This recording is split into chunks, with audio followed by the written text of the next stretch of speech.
जैसे मुकाबले की उम्मीद थी वैसा ही मुकाबला हुआ। एक कड़ा मुकाबला हुआ दोनों टीमों के बीच। दूसरा वनडे अंतर्राष्ट्रीय मुकाबला इंग्लैंड और ऑस्ट्रेलिया के बीच। इंग्लैंड ने मुकाबला जीता और अब सीरीज में 1-1 की बराबरी है। तीसरे मुकाबले से क्या की जा सकती है उम्मीद, इस वीडियो में बात करेंगे तीसरे मुकाबले के बारे में। प्लेयर स्पॉट ऐप इंडिया के टॉप फैंटेसी ऐप्स में से एक है, जहां पर जैसे आप साइन अप करते हो तो आपको 100 रुपए का बोनस मिलता है।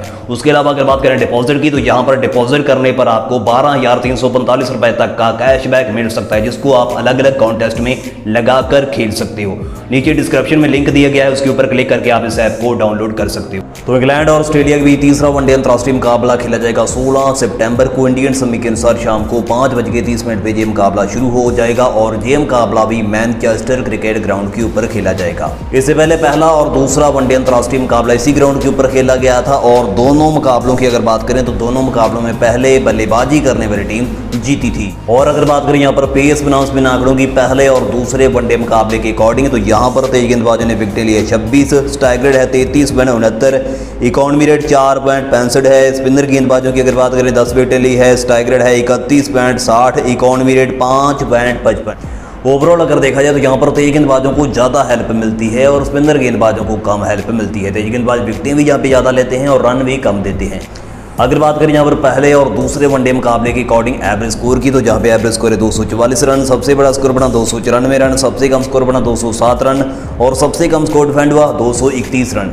अगर बात करें यहाँ पर बाउंड्री डिमेंशंस के बारे में, तो यहाँ पर स्ट्रेट और बैकवर्ड बाउंड्री है 65 यार्ड की, साइड बाउंड्री दोनों साइड पे 68 यार्ड की है। और आप यहाँ पर मौसम के बारे में बात कर लेते हैं, तो मैच के दिन मौसम रहेगा 20 डिग्री से लेकर 10 डिग्री तक क्लाउडी रहेगा और 10% बारिश होने की शंका है। और आप यहाँ पर बात कर लेते हैं इंग्लैंड टीम के बल्लेबाजों के बारे में। पहला नाम आएगा जहाँ पर जेसन रॉय का। जेसन रॉय दोनों पारियों में दोनों मुकाबलों में फ्लॉप रहे। पहले मुकाबले में 3 रन बनाए और दूसरे मुकाबले में 21 रन बनाए। योनी बाबा की अगर बात करें, पहले मुकाबले में 84 रन की शानदार पारी खेली और दूसरे मुकाबले में 0 पे आउट हो गए थे। उसके बाद अगर बात करें जो रूट की, तो पहले मुकाबले में 1 रन और दूसरे मुकाबले में 39 रन की एक अच्छी पारी खेली। स्टार्ट मिल गया था लेकिन उस स्टार्ट को बड़े स्कोर में कन्वर्ट नहीं कर पाए। उसके बाद अगर बात करें यहाँ पर इयान मॉर्गन की, तो इयान मॉर्गन पहले मुकाबले में 23 रन की पारी खेली थी, दूसरे मुकाबले में 42 रन की पारी खेली। 52 गेंदों में अच्छी पारी थी लेकिन इस पारी को आगे लेकर नहीं जा पाए। उसके बाद अगर बात करें जॉश बटलर की, तो अभी तक दोनों मुकाबलों में इनका बल्ला शांत रहा है। तीसरे मुकाबले में ये अच्छा कर सकते हैं क्योंकि ये अच्छे बल्लेबाज हैं और बार बार ये फेल नहीं होते हैं। अगर बात करें यहाँ पर सैम बिलिंग्स की, तो सैम बिलिंग्स ने पहले मुकाबले में अपना पहला वनडे अंतर्राष्ट्रीय 100 लगाया था और दूसरे मुकाबले में 8 रन के ऊपर आउट हो गए थे। उसके बाद अगर बात करें मोइन अली की, मोइन अली पहला मुकाबला खेले थे, 6 रन बनाए थे और उसके बाद दूसरे मुकाबले में इनको मौका नहीं मिला था। और जैसा मैंने दूसरे मुकाबले से पहले भी बोला था कि मोइन अली को टीम से निकाल देना चाहिए और उसकी जगह पर किसी अच्छे बल्लेबाज को, किसी अच्छे प्लेयर को लाना चाहिए जो कि इन फॉर्म हो।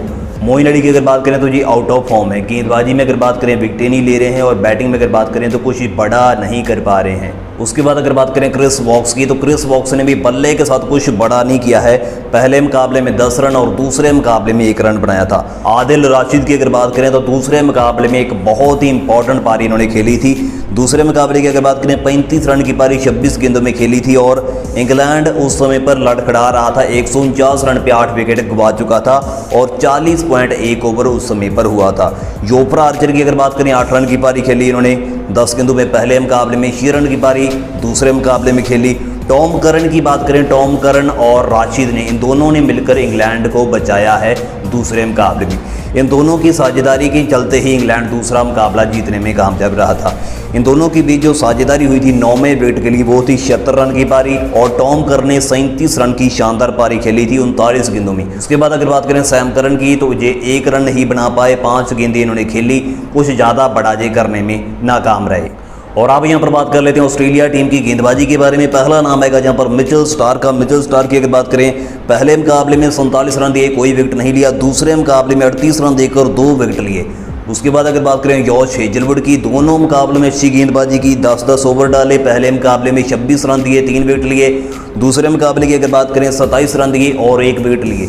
यहाँ पर अगर देखा जाए तो दोनों मुकाबलों में 10-10 ओवर डाले हैं और रन बहुत कम दिए हैं, 26 रन और 27 रन। उसके बाद अगर बात करें पैट कमिंस की तो पहले मुकाबले की तरह दूसरे मुकाबले में भी इनकी खूब पिटाई हुई। सबसे एक्सपेंसिव गेंदबाज रहे ऑस्ट्रेलिया की ओर से, दूसरे मुकाबले में भी 56 रन दिए और 1 विकेट लिया।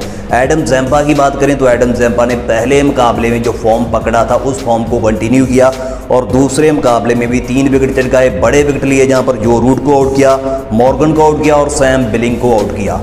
मिचेल मार्श की अगर बात करें तो मिचेल मार्श ने पहले मुकाबले में 1 विकेट लिया था और दूसरे मुकाबले में भी 1 विकेट लेने में कामयाब रहे थे। उसके बाद अगर बात करें ग्लेन मैक्सवेल की, इन्होंने 19 रन दिए और कोई विकेट नहीं लिया। पहले मुकाबले में गेंदबाजी करी थी, दूसरे मुकाबले में इनको गेंदबाजी का मौका नहीं मिला था। उसके बाद अगर बात करें मार्कस स्टोइनिस की तो पहले मुकाबले में 15 रन दिए, कोई विकेट नहीं लिया। दूसरे मुकाबले में 20 रन दिए और कोई विकेट नहीं लिया। और बात कर लेते हैं यहाँ पर ऑस्ट्रेलिया टीम के बल्लेबाजों के बारे में। पहला नाम आएगा डेविड वार्नर का। लगातार इनके फेलियर हमें देखने को मिल रहे हैं। 6 रन की पारी पहले मुकाबले में और 6 रन की पारी दूसरे मुकाबले में। एरन फिंच की अगर बात करें 16 रन की पारी पहले मुकाबले में, लेकिन दूसरे मुकाबले में शानदार बल्लेबाजी की। 73 रन की पारी खेली 105 गेंदों में। और उसके बाद अगर बात करें तो मार्कस स्टोइनिस एक बार फिर से नंबर 3 के ऊपर बल्लेबाजी करते हुए नजर आए। यहाँ पर अगर बात करें 43 रन की पारी खेली पहले मुकाबले में और 9 रन की पारी खेली दूसरे मुकाबले में। उसके बाद अगर बात करें मार्नस लबुशेन की तो मार्नस लबुशेन ने पहले मुकाबले में 21 रन की पारी खेली और दूसरे मुकाबले में 48 रन की पारी खेली। अच्छी पारी खेली और धीरे धीरे मार्नस लबुशेन फॉर्म में नजर आ रहे हैं और तीसरे मुकाबले में एक अच्छी पारी इनसे देखने को मिल सकती है, जैसे ये टच में लग रहे हैं। उसके बाद अगर बात करें मिचेल मार्श की, 73 रन की पारी खेली पहले मुकाबले में, दूसरे मुकाबले में 1 रन बनाकर आउट हो गए थे।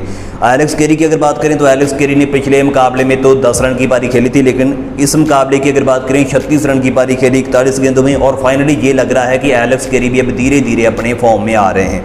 उसके बाद अगर बात करें ग्लेन मैक्सवेल की, पहले मुकाबले में 77 रन की पारी खेली और दूसरे मुकाबले में 1 रन की पारी खेली। दूसरे मुकाबले में तो काफ़ी नीचे बल्लेबाजी का इनको मौका मिला था, नंबर 7 के ऊपर इनको बल्लेबाजी का मौका मिला था, जो कि इनके लिए सही नहीं है। उसके बाद अगर बात करें यहाँ पर पैट कमिंस की, 9 रन की पारी खेली पहले मुकाबले में, दूसरे मुकाबले की अगर बात करें 11 रन की पारी खेली। इनकी तो खैर बल्लेबाजी काफ़ी नीचे आती है और ये एक गेंदबाज है। उसके बाद अगर बात करें मिचेल स्टार्क की, 19 रन की पारी पहले मुकाबले में, 0 रन की पारी दूसरे मुकाबले में। एडम जैम्पा की अगर बात करें 5 रन की पारी पहले मुकाबले में और 2 रन की पारी दूसरे मुकाबले में।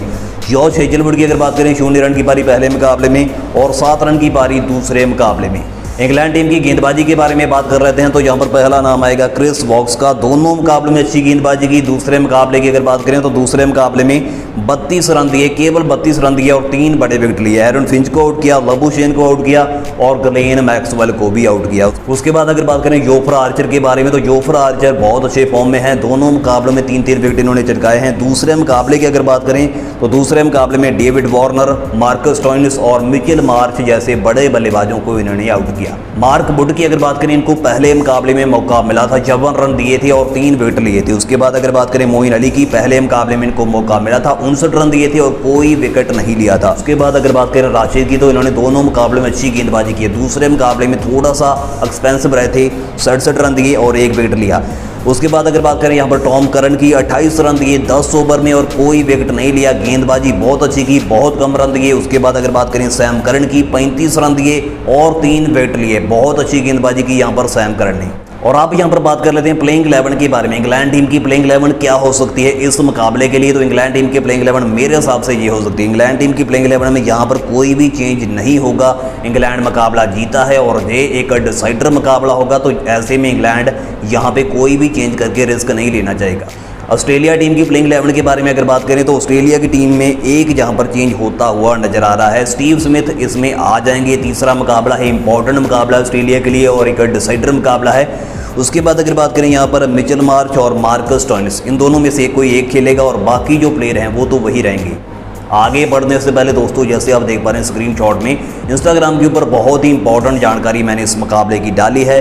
इंग्लैंड और ऑस्ट्रेलिया के बीच जो वनडे मुकाबले खेले गए हैं, इंग्लैंड में जो खेले गए हैं, और जब इंग्लैंड टीम ने पहले बल्लेबाजी की है तो कौन से बेस्ट बल्लेबाज रहे हैं, और जब इंग्लैंड टीम ने पहले गेंदबाजी की है तो कौन से बेस्ट बल्लेबाज रहे हैं, और ऐसे ही ऑस्ट्रेलिया टीम ने जब पहले बल्लेबाजी की है तो उनके कौन से बेस्ट बल्लेबाज रहे हैं, और जब पहले गेंदबाजी की है तो उनके कौन से बेस्ट बल्लेबाज रहे हैं। जी, जानकारी देखने के लिए आपको जाना पड़ेगा इंस्टाग्राम के ऊपर, और इंस्टाग्राम के ऊपर जाने के लिए कुछ ज़्यादा नहीं करना, आपको यही सर्च करना है जैसे आप स्क्रीनशॉट में देख पा रहे हैं। क्रिक स्टार्स लाइव सर्च करो इंस्टाग्राम के ऊपर पहुंच के और फॉलो कर लो वहां पे हमारे पेज को और देख लीजिए इस जानकारी को।